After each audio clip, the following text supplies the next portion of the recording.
سورہ فاتحہ میں الحمدللہ کے بعد آج ہم لفظ رب کے حوالے سے چند ایک باتیں سمجھیں گے۔ اللہ تعالیٰ نے اپنا تعارف بیان کیا اور صفت کے حوالے سے فرمایا تمام کی تمام خوبیاں اس اللہ کے لیے جو رب ہے۔ عالمین پر ہم پھر بعد میں چلیں گے۔ جو رب ہے، رب کا معنی ہے پالنے والا، تربیت کرنے والا۔ رب کا معنی کیا ہے؟ پالنے والا، تربیت کرنے والا۔ یعنی کسی بھی شے کی مصلحتوں کو سامنے رکھ کر آہستہ آہستہ اسے بڑھانا، آہستہ آہستہ اس کو بتدریج اوج کمال تک پہنچانا، یہ ہے تربیت کا مفہوم۔ ایک جملہ میں نے کہا، اس کی مصلحتوں کو سامنے رکھتے ہوئے اللہ تعالیٰ نے ہر مخلوق کو اس کی مصلحت کے اعتبار سے اس کے کمال تک پہنچایا۔ اب دیکھ لیں، جانور ان کی جو مصالح ہیں ان کے اعتبار سے وہ پرورش ان کی ہو رہی ہوتی ہے، وہ اوج کمال تک پہنچتے ہیں۔ انسان اپنے معاملات اور مصالحت جو ہے اس کے اعتبار سے اپنے کمال تک پہنچتا ہے۔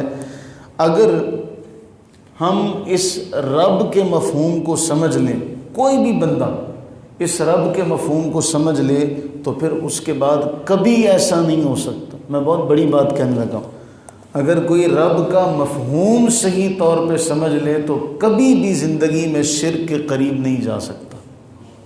کیوں؟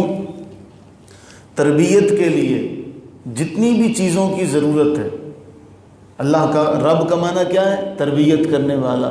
اب چیزوں کی ضرورت ہے، رہائش کی ضرورت ہے، خوراک کی ضرورت ہے، پانی کی ضرورت ہے، ہوا کی ضرورت ہے، حفاظت کی ضرورت ہے۔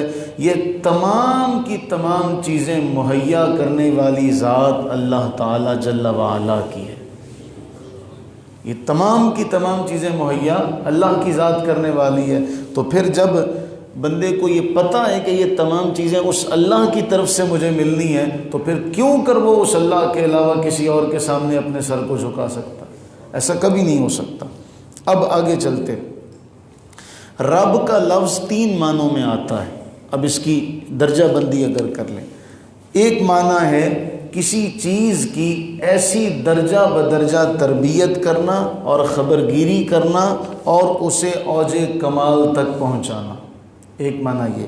دوسرا، کبھی یہ صرف پرورش کے معنی میں آتا ہے۔ پہلا ہم نے پڑھا کہ تربیت کرنا اور اس کی خبرگیری کرنا، اس کی نگرانی بھی کرنا۔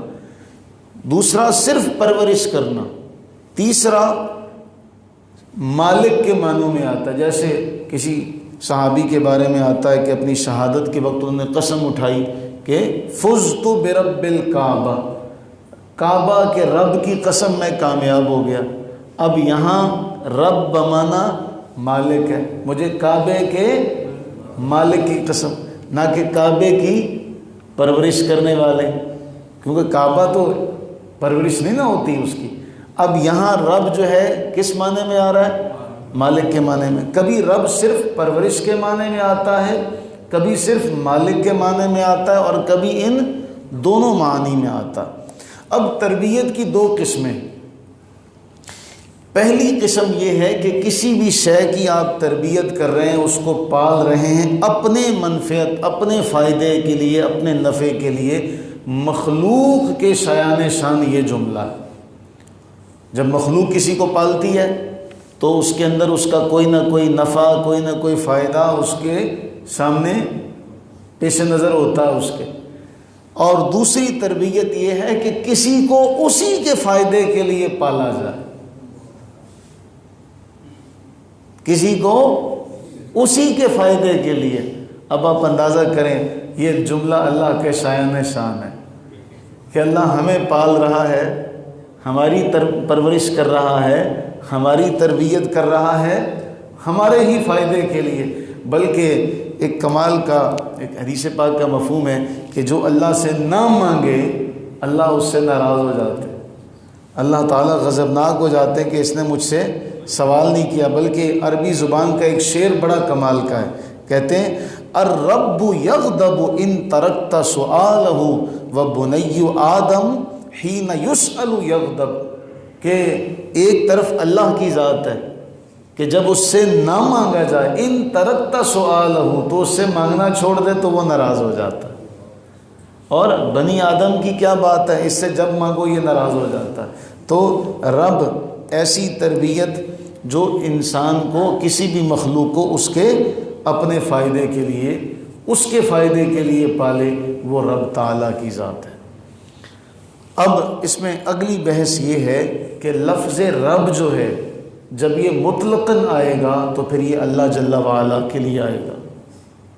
ہاں، یہ اللہ کے علاوہ مخلوق کے لیے بھی لفظ رب استعمال ہوتا، لیکن اس میں اس کو جب تک کسی کے ساتھ اس کی نسبت نہ کی جائے، بغیر نسبت کے مخلوق کے لیے لفظ رب استعمال نہیں ہو سکتا۔ یہ ایک بڑا گرامیٹیکلی مسئلہ ہے، گرامر کا مسئلہ ہے، لیکن اس کو صرف اتنا یاد کر لیں، عربی میں لفظ رب اللہ کے علاوہ بھی، مثلا قرآن کریم میں ہم یہ دعا پڑھتے ہیں رب ارحمہما کما ربیانی، جس طرح یہ دونوں میرے رب تھے۔ تو ہم نے رب کی نسبت جب اللہ کے علاوہ لفظ رب آیا تو کس کی طرف کر لی؟ اپنی طرف کر لی۔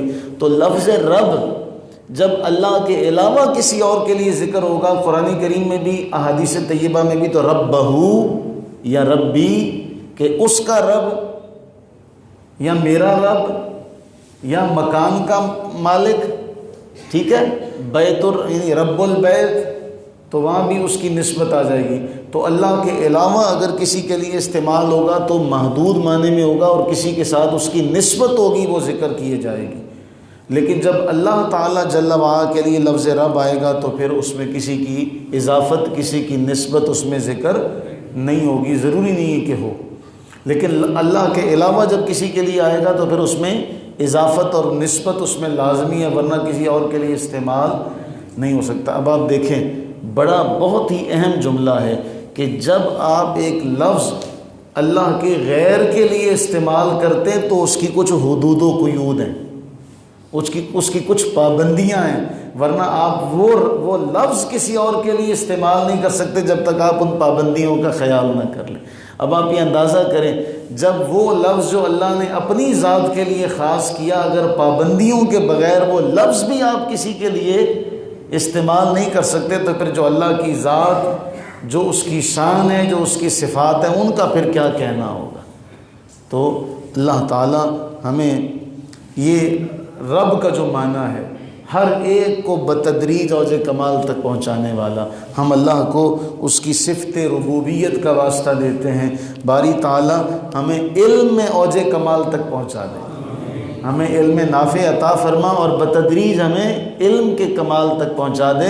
حضور سیدی شیخ عبد القادر جیلانی رحمہ اللہ کی طرف یہ بڑا مشہور جملہ ہے، وہ فرماتے ہیں درست العلم حتی صرت قطبا، میں پڑھتا رہا یہاں تک کہ میں پڑھتے پڑھتے قطب بن گیا۔ ہم اللہ سے یہ دعا کرتے ہیں باری تعالیٰ اسی صفت ربوبیت کا صدقہ ہمیں علم نافع کے اوج کمال تک پہنچائے، آمین ثم آمین۔